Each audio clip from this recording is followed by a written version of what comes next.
Hello friends, मैं हूं संपत कुमार। आज की इस वीडियो में हम बहुत ही महत्वपूर्ण टॉपिक पे बात करने जा रहे हैं। यदि ये वीडियो आप पूरा देख लेंगे तो ऐसी स्थिति में आपको पुलिस से बिल्कुल भी डर नहीं लगेगा। यदि पुलिस आपको थाना बुलाता है या फ़ोन करके बुलाता है या पुलिस का नोटिस आता है और आपको थाना जाने का ऐसा मौका मिलता है या फिर कोई कार्य से आप थाना जाते हैं, तो आप पुलिस से डरना बिल्कुल भी छोड़ देंगे, क्योंकि आपका कुछ राइट है। वो राइट को यदि आप जान लेंगे तो आपको पुलिस से बिल्कुल भी डर नहीं लगेगा, बल्कि पुलिस ही आपसे डरेगा। देखिए, पुलिस भी वही व्यक्ति को परेशान करता है, तंग करता है, जिसके पास लॉ का, कानून का जानकारी नहीं होता है। यदि पुलिस को लग जाएगा कि आप कानून के जानकार हैं, तो ऐसी स्थिति में तो पुलिस जो है आपसे काफ़ी इज्जत से बात करेगा और बहुत इज्जत से पेश आएगा। पुलिस एफआईआर से ही संबंधित ये वीडियो है, क्योंकि मैंने अपना यूट्यूब चैनल पे एक पोल डाला था, जिसमें मैंने ये पूछा था आप सभी से कि आप किस टॉपिक पर वीडियो चाहते हैं। तो सबसे ज़्यादा जो 44% जो वोट मिला है, वो सिर्फ एफआईआर से संबंधित वीडियो पे मिला है और 38% वोट जो है वो ज़मीन जायदाद का जो मामला होता है उससे संबंधित मिला है। तो कुछ दिन जो है, अगले कुछ दिन तक यही दोनों टॉपिक से संबंधित मेरा चैनल पे वीडियो आने वाला है। तो चलिए चलते हैं हम लोग अपना टॉपिक पर। तो सबसे ज़्यादा व्यक्ति को जो ये डर रहता है कि पुलिस हमको मारपीट करेगी, यदि थाना में हम एफआईआर लेके जाते हैं तब मारपीट कर सकती है, या फिर पुलिस गिरफ्तार करती है तब मारपीट कर सकते हैं। तो आपको बता दें, जब भी पुलिस आपको मारपीट करता है या ऐसा अच्छा से पेश नहीं आता है, इज्जत से बात नहीं करता है, तो ऐसी स्थिति में आप पुलिस को ये कानून का पाठ पढ़ा सकते हैं कि सीआरपीसी का सेक्शन जो 46 है, वो आपको मारपीट करने का अधिकार बिल्कुल भी नहीं देता है। साथ ही साथ एक चीज़ यहाँ बताना बहुत ज़रूरी है, यदि मान लीजिए आपको पुलिस कोई कारण से गिरफ्तार करती है या आप थाना जाते हैं, तो ऐसी स्थिति में यदि आपके ऊपर फिजिकल दबाव बना के पुलिस आपसे कुछ गलत बयान लेना चाहती है, यानी कि झूठा कुछ आपसे रिपोर्ट बनवाना चाहती है, ऐसे स्थिति में यदि आप कुछ झूठा बयान पुलिस स्टेशन में दे देते हैं, ठीक है, और वो बयान जो पुलिस के द्वारा रिकॉर्ड किया जाता है, लिखा जाता है, उस बयान के नीचे यदि आप साइन भी कर देते हैं, तो ऐसे भी स्थिति में यदि आप कोर्ट जाते हैं, यदि ट्रायल शुरू होता है, तो ऐसी स्थिति में आपको कोर्ट में सिर्फ इतना बात कह देना है कि पुलिस के सामने जो हम बयान दिए थे, वो पुलिस हमको डरा रहा था, धमका रहा था, मारपीट करने का बात कर रहा था, इसीलिए हमने लिख दिया। तो ऐसी स्थिति में पुलिस थाना में जो बयान दिया गया है आपके द्वारा, उसका कोई भी वैल्यू ही नहीं होगा। तो ऐसी स्थिति में मान लीजिए यदि पुलिस आपको दबाव दे रहा है कि आप ऐसा बोलिए, आप बोलिए कि हम क्राइम किए हैं, तो ऐसी स्थिति में आपको बोलने से डरना नहीं चाहिए। आपको जो भी होता है बोल दीजिए। यदि आपके ऊपर पुलिस के द्वारा दबाव किया जा रहा है, आपको लग रहा है कि आप मारपीट करेगा, ऐसी स्थिति में आप कुछ भी बोल दीजिए, कुछ भी पुलिस स्टेशन में लिख दीजिए, उसका ज़ीरो वैल्यू होगा कोर्ट में। लेकिन आपको कोर्ट में ये चीज़ बोलना होगा कि पुलिस जो है हमको डरा के, फटकार के, धमका के लिखाया, इसीलिए मैंने लिख दिया है।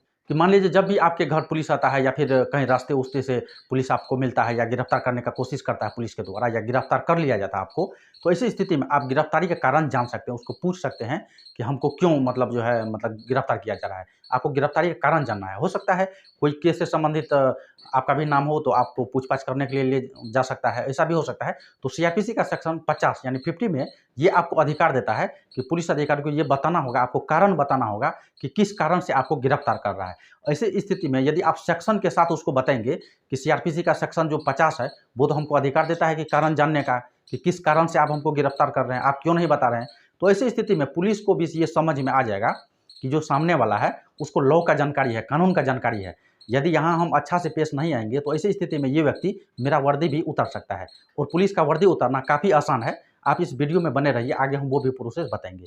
जब भी कोई भी व्यक्ति को, चाहे वो कोई जुल्म किया है या फिर नहीं भी किया है, ऐसी स्थिति में कोई भी व्यक्ति को यदि पुलिस गिरफ्तार करता है, तो 24 घंटा के अंदर ही उस व्यक्ति को, जो गिरफ्तार किया हुआ जो व्यक्ति है, उसको पुलिस के द्वारा मजिस्ट्रेट के सामने पेश किया जाएगा, वहाँ का जो भी नियरेस्ट मजिस्ट्रेट है।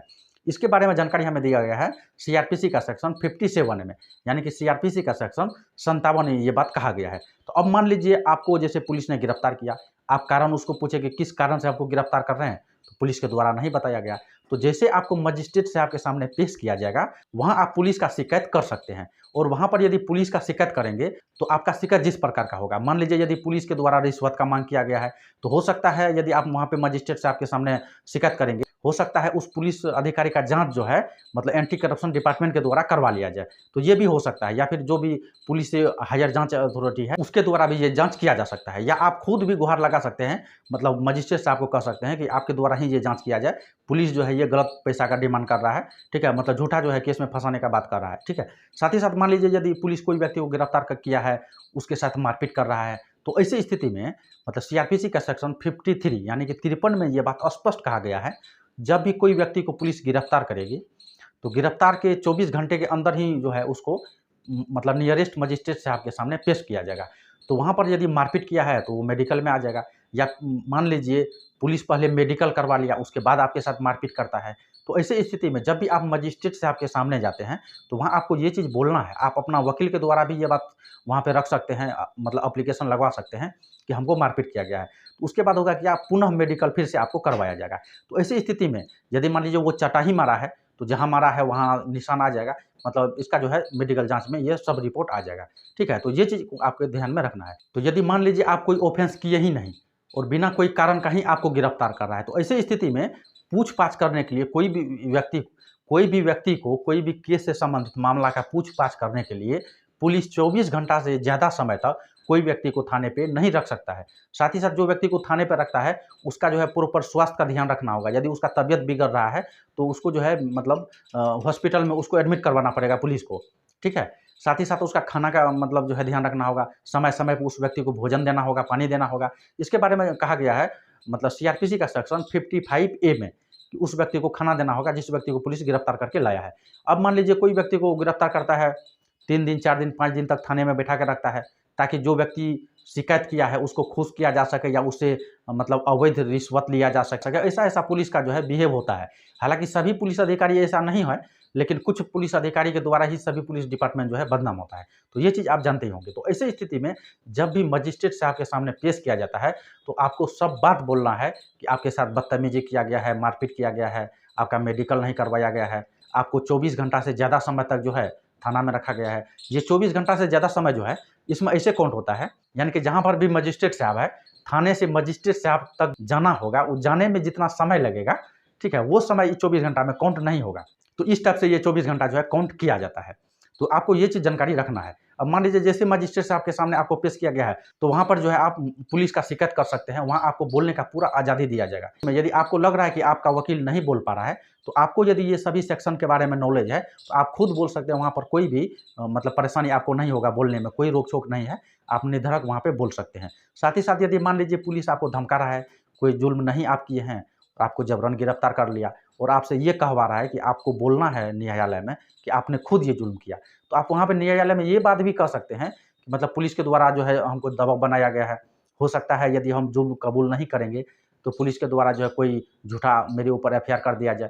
जो भी आपके मन में आ रहा है और जो भी घटना से संबंधित बात है, वो आप वहाँ पे बोलने के लिए स्वतंत्र हैं। साथ ही साथ एक चीज़ बताना यहाँ पर बहुत ज़रूरी है। अब मान लीजिए यदि आप कोई ऑफ़ेंस किए ही नहीं, ऐसी स्थिति में पुलिस थाना ले गया है, तो सीआरपीसी का सेक्शन 59 में ये बात बताया गया कि पुलिस को आपको डिस्चार्ज करना होगा, ठीक है? ऐसी स्थिति में पुलिस आपको जेल नहीं भेज सकता। यदि जेल भेजता है, तो उसका वर्दी तक उतर जाएगा। यदि आपने ये जो भी बात है, आप सही-सही, अब मान लीजिए आपके साथ मारपीट किया ही नहीं, पुलिस के यदि पुलिस आपको गिरफ्तार किया है, तो थाने पे आपके साथ मारपीट ही नहीं किया और आप यदि मजिस्ट्रेट साहब के सामने बोल देंगे हमको मारपीट किया गया है, ऐसी स्थिति में आपका मेडिकल करवाएगा और मेडिकल में कहीं मारपीट का ज़िक्र ही नहीं आएगा, कोई रिपोर्ट ही नहीं बनेगा मारपीट का, तो ऐसी स्थिति में आप बहुत परेशानी में फँस सकते हैं। तो आप हमेशा ये प्रयास कीजिए, जब भी आप न्यायालय यानी कोर्ट रूम जाते हैं, तो वहाँ आपको बिल्कुल सही-सही बोलना है, ठीक है? तो ये चीज़ को आपको ध्यान में रख के काम करना है। अब मान लीजिए यदि कोई व्यक्ति आपके ऊपर फ़ॉल्स एफआईआर कर दिया है, ठीक है? और आपको पुलिस अभी तक गिरफ्तार नहीं किया है और फ़ॉल्स एफआईआर है, तो ऐसी स्थिति में आप सीआरपीसी का सेक्शन 482 के तहत सीधे हाई कोर्ट जा सकते हैं। आपका जो भी हाई कोर्ट है, वहाँ हाई कोर्ट में जा सकते हैं और सीआरपीसी का सेक्शन 482 का एप्लीकेशन दे सकते हैं और आपके ऊपर जो एफआईआर किया गया है, उस एफआईआर को आप फ़ॉल्स कर सकते हैं। तो यहाँ से जो है कार्रवाई ही रुक जाएगा। आपको ना तो एंटीसिपेटरी बेल लेना है, ना ही उतना भाग-दौड़ करना है। यदि इस संबंध में आपको और भी कुछ जानकारी चाहिए, तो आप नीचे कमेंट करके पूछ सकते हैं। आपका जो भी प्रश्न होगा, उस प्रश्न से संबंधित हम फेवरेट वीडियो लेके आ जाएँगे।